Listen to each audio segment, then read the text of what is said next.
معكم جديد من قبول الصدى الطيب. حكاية صاحبه وهو في جيشه في آخر بلاد المسلمين. الواد قال خلاص رايح الجيش، بقى جاي لك يا رب ابني، بقى طرد من الأجناح، سافر عشان جيشه في آخر البلاد، جيشه في آخر البلاد، خايفة عليه يا كرارة، ده يروح ما يرجعش، ده كلاب بتقتل ولادنا علشان دخول المزاج، بيغلوا دم الغلا ويرخصوا دم الفقير.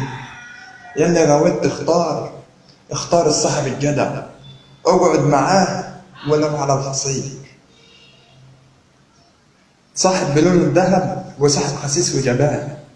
يلي معاك ربنا ما تبات في يوم زعلان، يا زارع عين الود هو الود شجر شل، ولا أسوار الود بحر فيها جاني. في ناس بتشرب عسل وفي ناس بتشرب خل، وفي ناس بتنام في الطل وناس نايمة على الحرير. بقول وألف عليك يا صاحبي، وقت المصلحة يا صاحبي بتبقى كل الناس حبايب، خلصت بالسلامة الكل غايب. اصحى وبلاش تترسم معروف تمامك بالكامل، عبالي طلقات في الخزن والضرب في المليان. أنا بقول كاس صحاب صدى وكسر الرجولة دهب، وإحنا لسه زي ما إحنا. اسند نفسك بنفسك وتوكل على الله، ده الدنيا تكفي زال وكلنا معاها. سلمني على الرجولة ومثلي على الجدعنة، هنقول للدنيا أولى اللي إحنا لسه هنا. اصحى يا صاحب البلد بلدنا وهنقلب الدنيا دمار، هندوس على اللي خان وهنرفع الشعار. صاحبك دراعك وعمك قرشك، معاك فلوس الكل هيفرشنا، ده نطلع فوق جبل عالي يا ابو زياد، لكل الديابة والغربال، ولا الناس تقول في يوم يا دازل الأصيل اشتغل عند الخسيس خدام. أيوب زمانه راح، أيوب زمانه جاي، بقولك يا صاحبي قعدت حكاية طويلة، وقعدت مع الناس الأصيل ومن وشي تقعد على الحصير. يلا غاوت اختار الصاحب الجدع، وقتك يا صاحبي بيتكلم في ظهرك وفي وشك، بيعمل لك ألف خاطر وألف حساب. يا صاحبي خلاص أنا هقعد مع الأصيل وهتعلم منا الكلام، وهنمشي مع اللي يقول لك يا صاحبي ده الخسيس ملوش معنى، لكن الأحوال ذل على سلام من فارس الفرسان، مبعوث لناس دايما جدعان. اصحى يا صاحب الرجولة في الدم مش في الجيب، مش كل من قال قريب ينطق حبيب، ولا كل من قال كلام جد، ولا كل من طلع جبل هد. اسند نفسك بنفسك وتوكل على الله، ده الدنيا تكفي زايل وكلنا معاها.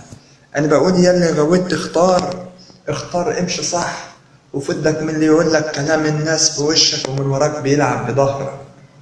خلاص يا صاحبي يا ابو الصحاب، اوعاك يا صاحبي تمشي ورا شخص بياع، ولا تسلم قلبك لشخص مش حاسس بقيمتك، علشان لو علمناكم الكلام هتفهموا معنى الحب. يلي غويت اختار يا زمن، خلاص غريب، خلاص يا صاحبي امشي مع الأصيل وما تمشيش مع الندل، إن يخسرك ده سهل. اخسر يا صاحبي الدنيا وبلاش تخسر الأهل، مش كل من قال يا صاحبي كلام هيوزن عقلك ويقول لك ده على الميزان. لا يا صاحبي الميزان كل يد حجم، السمك في البحر يا صاحبي بيعرف يعوم، بس والله على الميزان كل نوم وله سعر. القلوب يا صاحبي كليتها شالت لما الصراحة اتقالت، صاحب يا صاحبي بلون الذهب وصاحب خسيس وجبان. اصحى علشان تحية خاصة للغنيين، مصطفى عزت أبو دهش. ياللي منور يا صاحبي في الغربة، والله الغربة على حسك عاملة ايه، وانت في وجودنا والله يا دفعة. انا قلبي مات يا زمن، خلاص ما بقتش زي زمان، لا كلمة أخ بتمشي ولا كلمة أب بتنفع. قلبي كبر واتعلم إن الزمن ده لا زمن لا حب ولا إخلاص. مع تحيات كلمات السادة الطيب.